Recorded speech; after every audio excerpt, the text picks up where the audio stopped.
Well, here we go. Welcome back to another episode of the podcast, everyone. And this is going to be something that we haven't done before. What I mean by that is, hey, this is our very first unscripted podcast.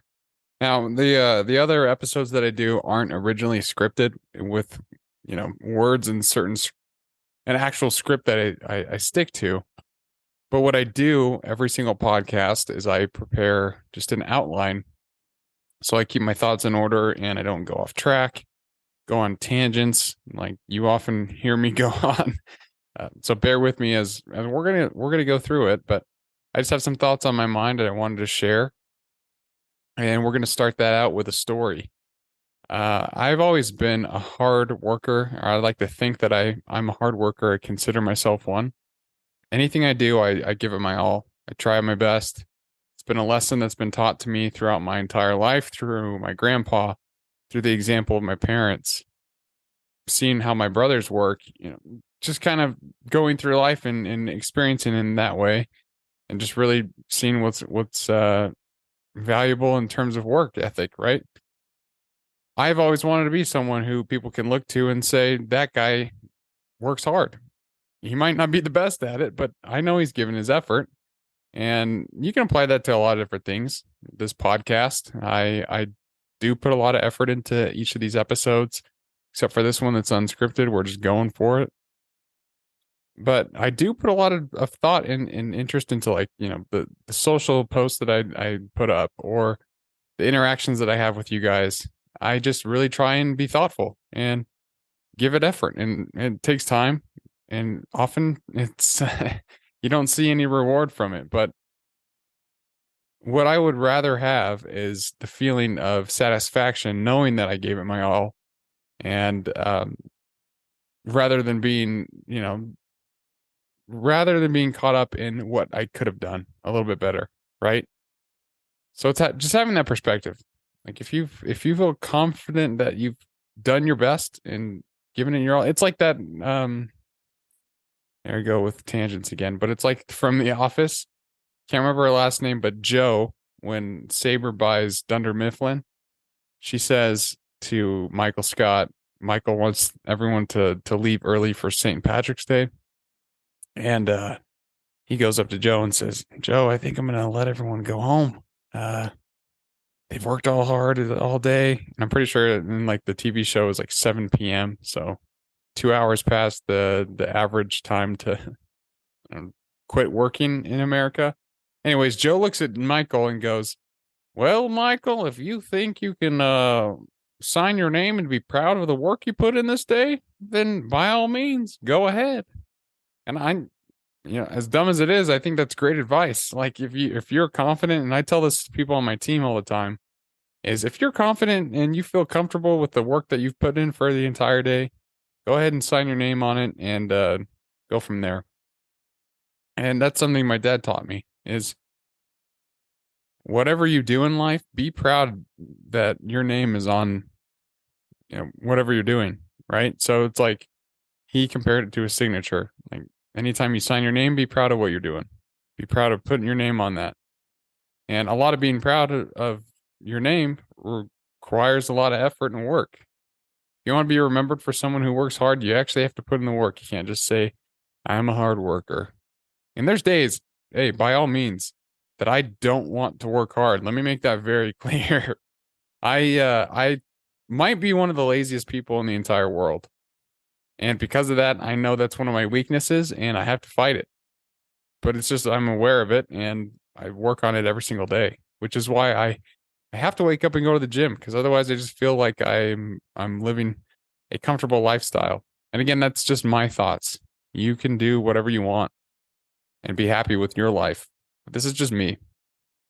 And the point of me telling the story of hard work and the importance of hard work ethic and whatnot all ties back to the fact that I have had a hard time with living in the moment. And it's something that I've recognized.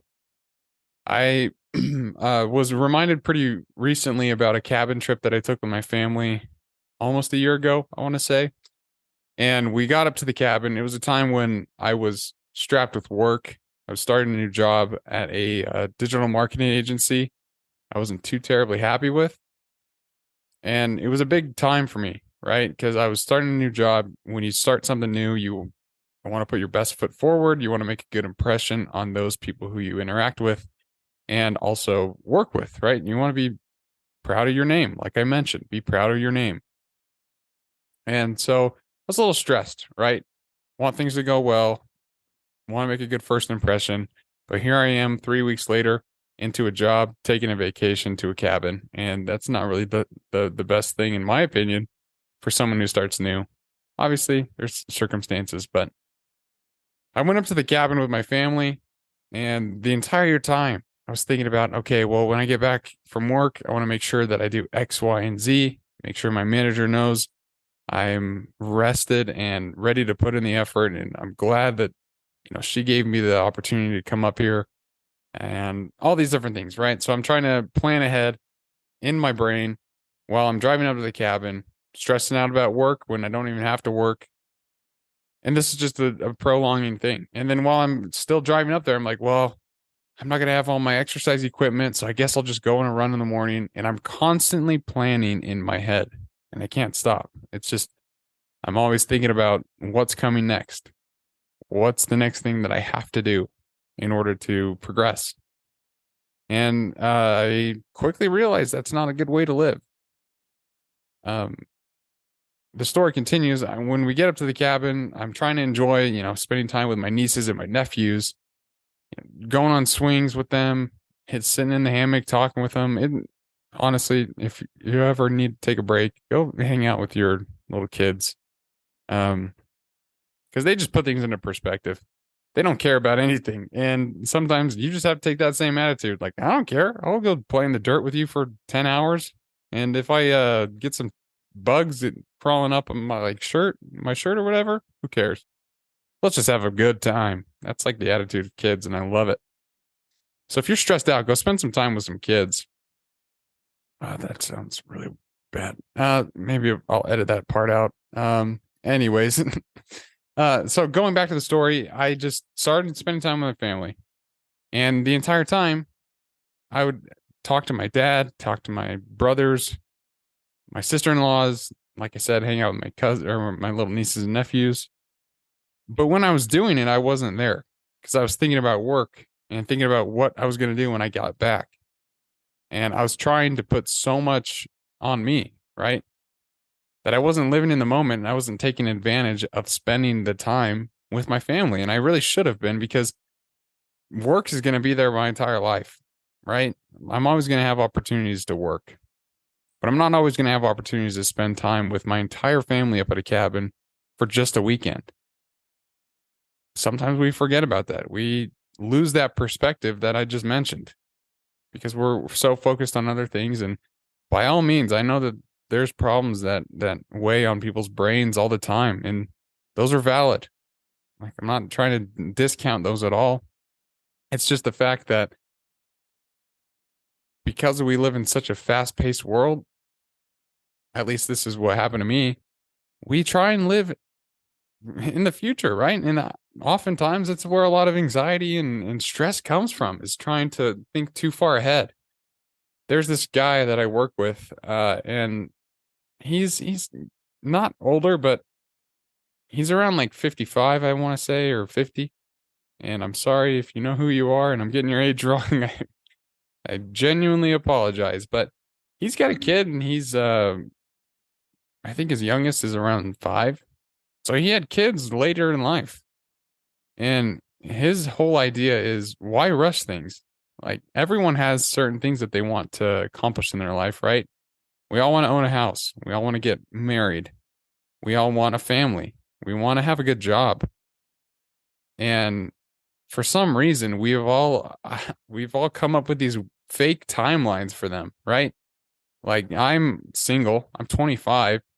And growing up in like my community and the church I grew up in, and some of the pressures of like my family, they're all like, you got to get married. You got to be married so fast. And some of my friends after high school were getting married at like age 21, 22.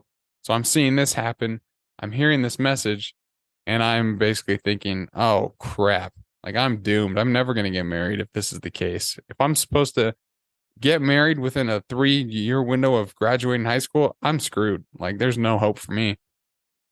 Sometimes I still feel like that, but oh well. Anyways, the point of that is like, hey, listen, there's not specific timelines for these things. And the guy that I was talking to at work, he also says like people try and buy a house way out of their reach because they feel like they have to have a house at a certain age. And that's just dumb. Like, enjoy life. Try and be in the moment. That's my message for today's podcast is I want to encourage you, if you can, to really focus on what you can be doing to be more in the moment, right? And focus on the now.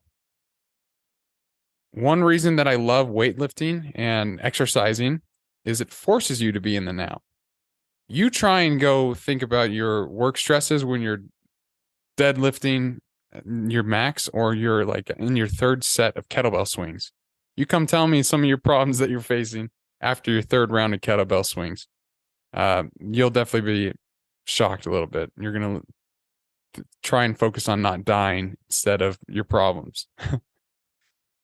Obviously, there's some problems that do need to be addressed at like the moment, right? But there's these things that we can do to help us be a little bit more present. That's another thing that I do is I meditate.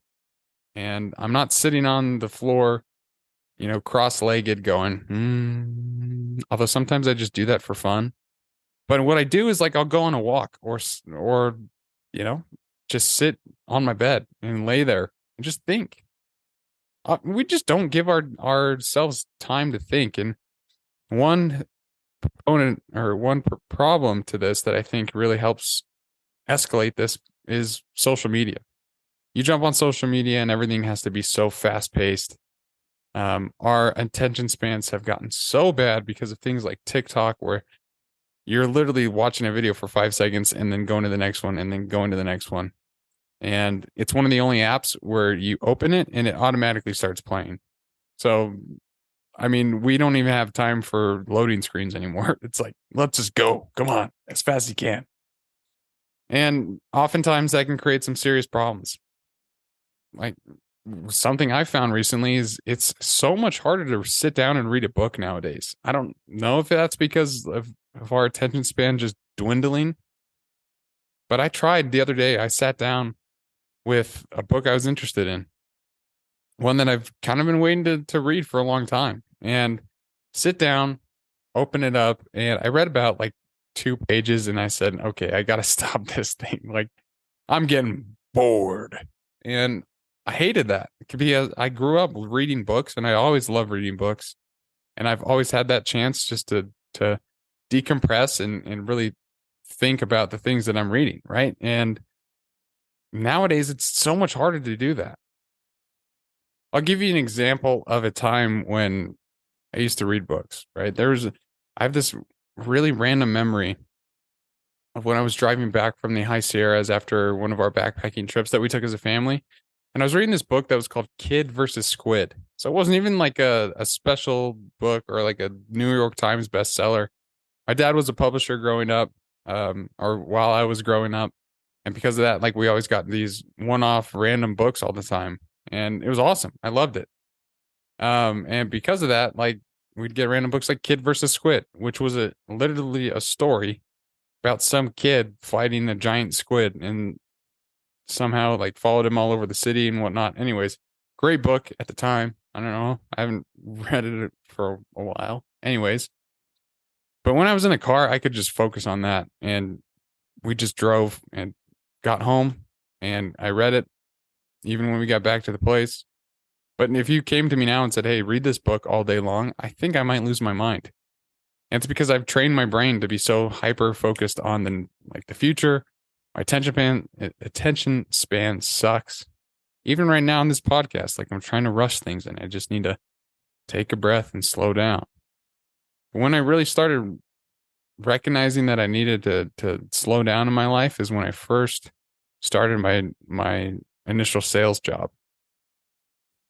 When I started my sales job, I was a little bit nervous, to be completely honest, because I'm not the most convincing guy when it comes to certain things. Like, you know what? I probably haven't convinced you to go to the gym yet. That's fine. You just have to experience it on your own. And then you'll come back and say, okay, you sold me. Anyways, I was intimidated. It was something that was new to me. Wasn't really ready for this. And because of that, I did a lot of education. So when I would make calls, I would go back and listen to my calls. I read a lot. I read a lot of the procedures and rules of engagement for our sales opportunities that a lot of our account reps have and all that stuff. I just really tried to learn as much as I could. But because I was in that process of reviewing and listening to myself and hearing some of the calls that I would make, I found myself on the phone, like going really fast and trying to get through my pitch in 60 seconds and trying to get all this information to the person so they don't hang up the phone or whatever that might be, right? So I was really trying to go fast through my pitch, which was minimizing the value of what I was talking about, right? If you just try and push through everything all at once, you're probably going to miss a few things, and the person you're talking to might just overlook them because you're giving them so much information all at once. So like I started recognizing these things. And then after talking to some of the other reps that I work with, they made it very clear that if you want to be successful in sales, you need to listen and you need to explain very clearly things that you're talking about. And you need to slow down because especially in sales, you want things right away, right? You have a monthly or a quarterly quota. And so you're trying to plan ahead your month to make sure that you hit those numbers, or plan ahead in your quarter to make sure that you hit those numbers. But you're planning ahead, and that's the thing. Is sometimes because we're so focused on the future, we miss the now. We miss the opportunities that are in front of us right now. The future is there, and it's going to come. But you know what else is happening right now is you're here. You're right here right now. I know that sounds so cheesy, but it's true. Like when I'm driving sometimes, I'll find myself thinking about, okay, well, I need to do this, this, this, and when I get home, which is super dangerous if you're not focused 100% on the road. Anyways, I do that all the time. Like I'll just find myself thinking so far ahead of the future that I'm not enjoying where I'm at right now. And it's definitely something I'm trying to work on. I mentioned that I love running because running forces you to focus on right now. You're not going to be able to, it's like kettlebell swings. You're not going to be able to focus on some of your problems when your legs are dying on mile 13, or mile 5, whatever that might be. It's hard to think about some of those other things because it forces you to be in the now. Obviously, this is something that a lot of us have to practice, get better at, and really try and put forth effort on. You need to focus on your future, and you need to focus on the problems that lie ahead. Or, if you have a meeting that's coming up, obviously you need a plan, right? But what I'm trying to say is don't let your future plans interrupt your focus on the now and being in the moment, because you don't want to miss opportunities that lie from being in the moment. Focus on where you can improve, right? Set goals to reach those, but then be happy with now. Be happy with where you're at. Obviously, all our circumstances can get better. We can all, it would be nice to have a little bit more money, or we could all lose a little bit more poundage. I don't know. But you know what? You're alive, you're breathing, you're healthy, and try and enjoy that, because there's a lot of people who don't even have that. There's a lot of people out there who are struggling for food right now, for water, electricity, so many things that we take for granted that, if you just take a step back and realize, you know what, I have it pretty good. Sure, I got some things that I have to face and some problems in the future and some stresses at work. But you know what? I feel good right now and I'm happy, healthy, safe. I can enjoy the moment. Everyone's circumstance is different, though. I don't want to discount that. And I want to make sure that everyone knows that that's clear. My circumstance is going to be different from my brother's. My brother's circumstance is going to be different from yours. Everyone has a different life, and that's cool. That's how it should be. we all are different, and that's why life is great, because we learn from each other's differences and figure out ways that we can become better as a society because of that. Going back to the idea of trying to live more in the moment, I did find a nice article from lifehack.org. I don't know how trusting this is, but I like what they said, so it's relevant and applies. And this is my podcast, and I do what I want. So, anyways, in this article, it talks a lot about the importance of living in the moment, some of the lies that we tell ourselves to, stop that. But they discern between worry and concern, and what that means, like how to distinguish between it. And I just want to go ahead and read this real fast for everyone. Actually, not real fast. Sorry. Let me slow it down. Be in the moment. And it says this: before we answer this question of why do we worry, it's important to distinguish between worry and concern. When we are concerned about something, we are more likely dealing with a real problem with realistic solutions. Then, once we do whatever we can to address the problem, we're willing to live with the outcome. So let me pause there. When we are concerned about something, we are more likely dealing with a real problem with realistic solutions. So if you're concerned about something, oftentimes there is a solution for that. You can usually work it through, talk through it with someone, or figure out what the best plan of action is. So keep continuing on in this article. It says worrying, on the other hand, involves unrealistic thinking. Pausing. Yeah, unrealistic thinking. My mom actually is a worry wart, is what she calls herself, and she says that it's hereditary, and I believe her because I'm a worry wart now. For example, when I was 6 years old, I was deathly afraid of tornadoes and ticks, and I lived in Arizona.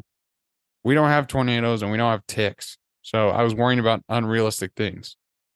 Going back to the article, it says we may worry about a problem that doesn't really exist, tornadoes, or dwell on all the bad things that can happen as a result. Then we feel unable to deal with the outcome. Either way, sorry about that. Either way, we have difficulty dealing with uncertainty, which is a normal part of life. All right, pausing again, because that right there, that's one of the reasons I wanted to read this part. Because going back to it, then we feel unable to deal with the outcome. When we're worrying about unrealistic things, we don't think that we can deal with the outcome because it's unrealistic, right? The thing that we're worried about, if that's unrealistic, then the outcome is too. And then in the article, it says either way, we have a difficulty dealing with uncertainty, which is a normal part of life. You don't have to look too far from COVID-19 to realize that we all have difficulty dealing with uncertainty. Everyone during the pandemic kind of lost their mind, right? I mean, makes sense. It was a new virus. Everyone was a little bit worried. We were all uncertain what the future had. People were taking toilet paper off the shelves like it was left and right, stockpiling the most random things. I'm sure someone's still sitting on a pile of Twinkies from 2020 that they thought they might survive the shelter in place for as long as it was. That guy still got some Twinkies. If you're out there and you got some Twinkies from 2022 or 2020, go ahead and DM me. I'd like to buy some from you. Just as a nice little, hey, thanks for doing that. Thanks for stockpiling. I have no idea where I'm going with that tangent. We're keeping it in. We're going still. But anyways, so that example is the perfect showcase to me of that we do have a difficult time dealing with uncertainty. And I love what the article says. It's a normal part of life. So get comfortable with being uncomfortable and uncertain. Going back to the article, it says certainly some of our problems may not have desirable outcomes, such as a serious health issue.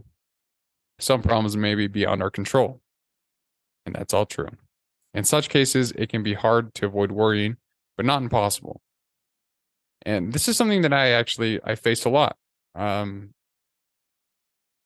Going back to the health issue thing, or the example that I brought up in the article, I've mentioned a few times, and I actually released a podcast all about the health issues that I've been facing. And this is the past 2 years of my life. And because of that, I've had a lot of medical bills come up, right?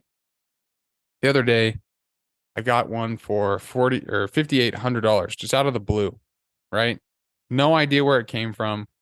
And it was because I got my bone marrow tested, and the genetic test, I guess, cost $5,800 for no reason. The doctors all said it was necessary, and all the insurance are going back saying, no, actually, we're not going to pay for this one. Ooh, how about you just write me a check? And in my mind, I'm saying, no, no, thank you. And in my dad's mind, he's saying, no, I'm going to fight you and sue you, because we kept on going back and forth and they just won't appeal it. So, anyways, that's a story for another time. And I keep worrying about this thing, right? Like, oh, shoot, am I going to have to end up paying this $5,800? If so, well, I guess I'll eat ramen noodles for a few weeks. And that's on my mind, right? That's on my mind today. That's a problem I'm dealing with now. But I can't think about that. If I want to have a happy life, what's worrying about a $5,800 bill that I might have to pay? What's that going to do for me? Nothing. Why don't I do something I enjoy? Like, why don't I just go on a walk or go call my parents or my grandparents and catch up with them? Like, do something I want to do. And if that problem comes to me later down the road, at least I'll be able to deal with it, right? But it's not here. It's not now.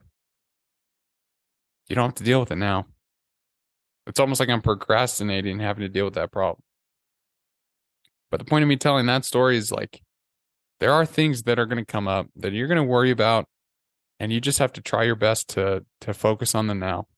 And as hard as that is, listen, I know how hard it is because I'm not good at it. I'm trying to be better. And that's one of the points of this podcast is whenever I record a podcast, I always try and hold myself more accountable to whatever I'm talking about, because otherwise I'd be a hypocrite. And living in the moment is something I want to work on. I want to get better at. So that's my my challenge to you as well, is live in the moment. Try not to focus so much on the future, but plan accordingly and plan smart. But enjoy where you're at and be happy with the life that you have. And if you're not happy with it, make some changes.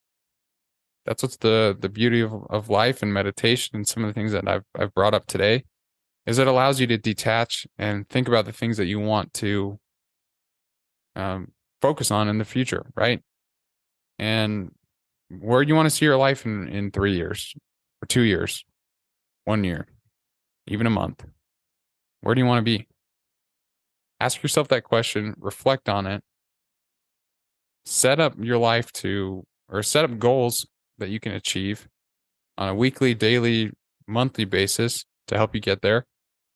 And then just try and live in the moment. Obviously, have a vision for yourself, but then be happy with where you're at. Now, this week's quote is pretty simple. It's a very clear one. It's short. It's from Buddha. And I love the message because it's just simple and you can easily apply it to your life if you just slow down. Here's what he says. Do not dwell in the past and do not dream in the future. Concentrate the mind in the present moment. That's it.